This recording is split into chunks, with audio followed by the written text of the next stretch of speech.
Na agenda do Senado Federal, Beto Almeida, a votação do relatório do senador Tasso Gereissati sobre a reforma previdenciária. São muitas mudanças que estão a caminho, mas o relatório está, nesse momento, gerando conflitos entre aliados do governo federal, entre opositores, que querem adiar um pouco mais a votação das novas regras da aposentadoria.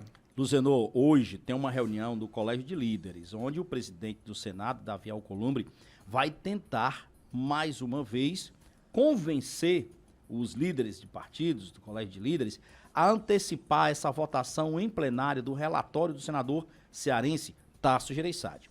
Lógico, tem aquela história que nós falamos, que é o cumprimento de 5 sessões em dias úteis no Senado, para que finalmente entre em plenário a votação em primeiro turno da reforma da Previdência, do relatório do senador.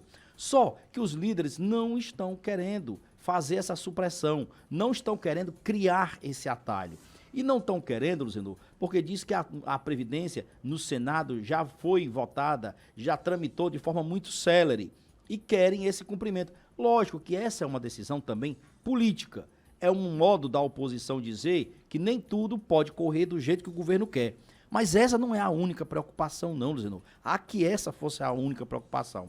Tem também um grupo de parlamentares que está questionando algumas alterações que foram feitas pelo senador Tasso Gereissati no texto principal da reforma da Previdência. Quais são os pontos, jornalista Beto Almeida, do relatório apresentado pelo senador Tasso Gereissati que estão gerando controvérsia nessa fase que o projeto, que a PEC seria colocada em votação no plenário do Senado? Bom, a questão toda, Luciano, era o seguinte, era que o senador Tasso Gereissati não mexesse naturalmente no mérito, no texto principal do que foi aprovado na Câmara dos Deputados.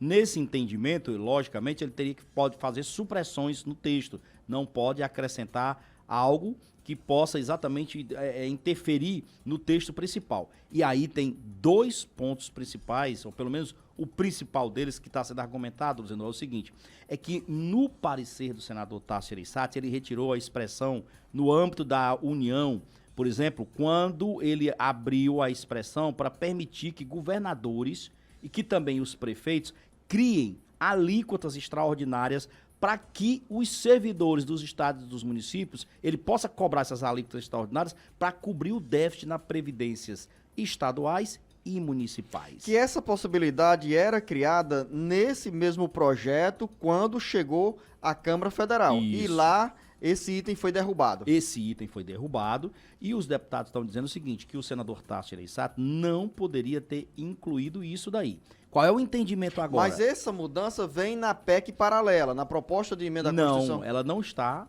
só na PEC paralela. Se fosse na PEC paralela, não tinha problema. Isso aí está no texto principal do que foi aprovado na Câmara. A inclusão foi no caso do texto principal, a mudança aí. O senador Tasso Gereissati, ele fez, olha só, supressões, retirou expressões que estavam no texto principal do que foi aprovado na Câmara. Ou seja, Beto, com essas mudanças, se o Senado aprovar esse parecer do senador Tasso Gereissati, a PEC volta à Câmara Federal e vamos perder de vista quando teremos essa reforma previdenciária na realidade. Exatamente, esse é o entendimento dos deputados, porque eles acreditam, inclusive, que se for passar assim, por exemplo, a reforma pode, inclusive, ser questionada no âmbito do Poder Judiciário. Nós teríamos aí uma judicialização da reforma, que é o que ninguém quer. Mas como é que pode se resolver isso, Zenor? Se houvesse entendimento... Rejeição. Não, tira logo, volta a expressão e tira isso. O outro ponto, Zenor, é que o senador Tasso Gereissati incluiu, por exemplo, trabalhadores informais na reforma. Ele fez isso para quê, Luciano? Para que a medida assegurasse aos trabalhadores que não contribuíram ou que têm baixa renda, mas que não contribuíram com tempo suficiente para a Previdência Social, para que eles pudessem ser beneficiados por essa reforma.